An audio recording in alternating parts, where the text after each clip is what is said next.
bagong bokalista ng Shackle. Binagsak ang mikropono sa gitna ng performance.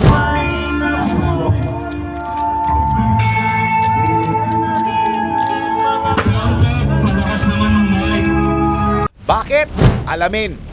Gulat ang naging reaksyon ng mga manonood sa isang show ng bandang Shackle nang biglang binagsak ng bagong bokalista nito ang hawak ng mikropono habang nagpe-perform. Sinabihan pa nito ang operator ng sound system na respetuhin ang banda. Bakit nga ba ganito ang naging asal ng bokalista? Alamin natin. Ayon sa bagong bokalista ng Shackle na si Warren Antig Orin, gusto niya lamang magkaroon ng magandang show pero low quality ang kanilang sound system. Ibinahagi niyang nakakailang ulit na siyang nagsasabi na ayusin ito.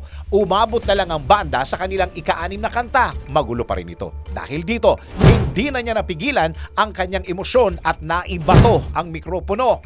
Aminado naman si Warren sa kanyang pagkakamali at humingi siya ng tawad. Kanya, posibleng nagsabay-sabay ang kanyang nararamdamang pagod at puyat mula sa kanilang sunod-sunod na biyahe maging sa sobrang init ng panahon. Paglilinaw niya, wala siyang nasirang gamit dahil pagmamay-ari niya ang ibinatong mikropono. Nagpapasalamat din si Warren sa mga nakakaunawa sa kanya.